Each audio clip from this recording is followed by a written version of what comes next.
So we're looking at polycythemia vera for our purposes. That's the main thing here. So your polycythemia vera overview here is letting you know that you have a proliferative disorder of the myeloid stem cells. So at this point, you're very familiar with what proliferative means. And specifically for polycythemia vera, you have increased blood volume and viscosity of blood. So you're getting all these stem cells, a lot of them. And remember, once again, they're not the best. Some of them are dying off. Some of them are definitely non-functional, and they're not doing the work that they're supposed to be doing. So the end result is you get this increased blood volume and viscosity of blood. So this is also a type of cancer. In some cases, a patient will have a normal O2 saturation levels, but depending on how much congestion there is and how dysfunctional their cells are, that may not necessarily be the case. So because of the increased blood volume and viscosity of blood, you're also seeing things like thrombosis complications, and those are going to show up as CVAs or MIs. And also potentially bleeding from dysfunctional platelets. So all of that makes sense. Your treatment has to be decreasing the blood volume, obviously, and suppressing the cancer proliferation that's going on. So you have things like phlebotomy. They can do either 500 mLs once or twice a week, and that will all depend on how much of an increased blood volume there is. They can use chemotherapeutic agents. They can do platelet aggregation inhibitors, things like interferon and antihistamines as well. These can all be used. So overgrowth of bone marrow, right? It can be temporary or chronic. And specifically, there's an increase in the number of erythrocytes, RBCs. Their thinking is that it is a cancer of RBCs. So usually, though, you also get increases in leukocyte production and thrombocyte production as well. So now, if you have increases in all of these different cells, you're getting an increase in blood viscosity. So that's known as being hyperviscous. You're getting an increase in total blood volume. You're getting severe blood congestion of all tissues and organs. You're getting hypercellularity, which is cell excess. And you're getting sustained increases in hemoglobin, hematocrit, and red blood cell count. So this last bullet here, or this last number 5, is incredibly, incredibly important. So normally we're struggling with patients not having enough hemoglobin and hematocrits or even RBC counts. But here we have way, way too much. And this is definitely a negative. It's not a good thing. It's sustained increases, right? And remember, we already said, our cells are not functional as we would like them to be. Your clinical manifestations, so that patient may have what is known as a ruddy or plethoric appearance. So they look dark and flushed, purplish and cyanotic. All of these can be used to describe this particular patient. Things like hypertension, angina, CHF, thrombosis formation, bleeding tendencies. They may have also things like hepatomegaly, splenomegaly. They may have skeletal gout, and that could be because some of the cells, basically red blood cells, are basically dying off. So they're releasing, protein. So there's an increased turnover of red blood cells. So once they're dying off, you're getting, things like uric acid production from that as well, right?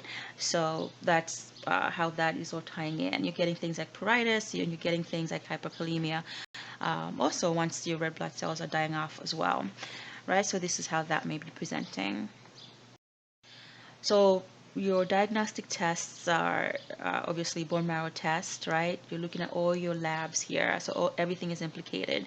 You're looking at your serum uric acid levels, right? And so once again, you're going into your book, looking in your chart, and you're making sure you're understanding what your normal serum uric acid levels should be. Especially for polycythemia vera, you want to have a sense of your labs, because this is all about the labs at the end of the day in terms of how they're affected because of the proliferation of the myeloid stem cells. Assessing for things like splenomegaly. So this is how, in this last bullet here, how much of a wide range the labs can be. So RBCs 8 to 12, hemoglobin 18 to 25, hematocrit more than 55, serum uric acid levels can be 3 to 4 times more than normal, right? So it's a wide range, but it's all like just too much of everything. So your goal, is to lower the blood volume, right? The viscosity, and basically you're trying to lower your bone marrow activity that's going on. So you're using phlebotomy, which we've mentioned. So once again, I mentioned it's patient specific. So in some cases, 500 to 2,000 mLs of blood until the hematocrit reaches at least 45%, right? So they'll start it off initially, and so let's say your hematocrit was 55%. So their goal in that first treatment is at least to get it down to at least 45%, right? So maybe they're doing two to five times weekly. Then they'll slow it down to 500 mLs every 2 to 3 months. And apparently, if they start this early enough, it can actually prolong somebody's life at least by 5 to 10 years. So they're giving myelosuppressive agents, things like Cytoxan, radioactive phosphorus, PO chemotherapy. All of those can be given. Your book may mention other medications like hydroxyurea, HYDROXYUREA. So that is known for suppressing the bone marrow. Unfortunately, the really bad side effects from these medications, right? So headaches, fluid retention, cardiac dysrhythmias, heart failure, that's not uncommon for this particular medication. If they're giving something like interferon, those have horrible side effects as well. So, your typical side effects under interferon, things like even depression, and suppressing your immune system, all of that comes into play here. Antihistamines are not necessarily that helpful for itching in some patients. So they're saying that interferons are actually work better for itching, so that's, they could do that instead.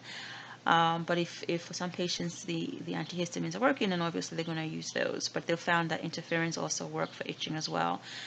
Allopurinol also may be given for gout, all of that. So if your skin is really itchy, you can use things like cocoa butters and oatmeal type of based lotions or creams. And I'm sure you've seen some of these in the in Rite Aid. I'm forgetting the names. I think it's Cetaphil. I think Cetaphil may be one type of lotion that's really nice and creamy, and it helps with itching.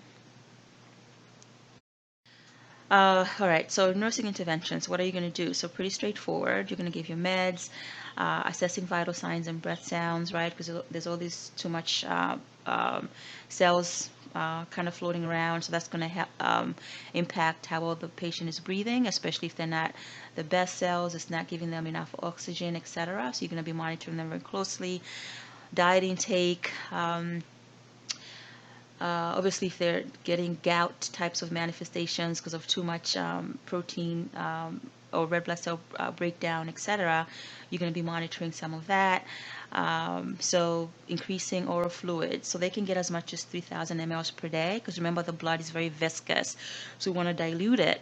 But obviously, if your patient is on a strict fluid restriction, you're not going to be giving them 3,000. So once again, that's patient specific. So you're monitoring intake and output, giving anticoagulants as needed, monitoring for bleeding, encouraging ambulation, and you're doing your client teaching. All right. So patient education. So you want to teach to reduce the risk of thrombotic complications.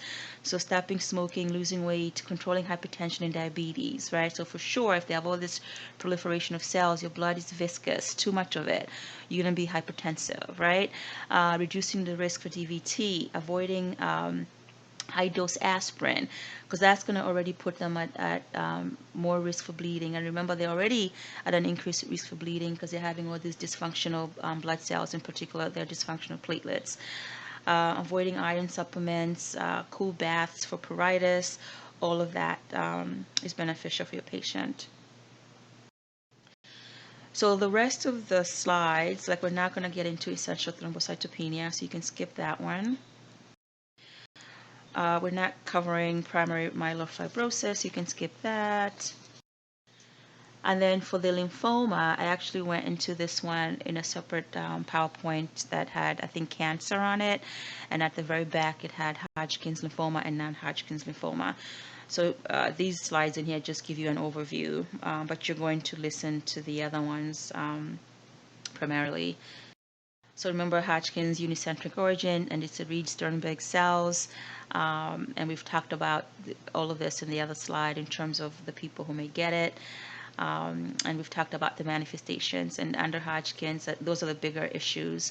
In terms of the Reed-Sternberg cells, you need to know that. You need to know the manifestations, right? The painless lymph node enlargements, things like pruritus, B symptoms, we've mentioned those, fever, night sweats, weight loss, we've talked about that already in the previous slide. And then the treatment for basically cancer, we've talked about already.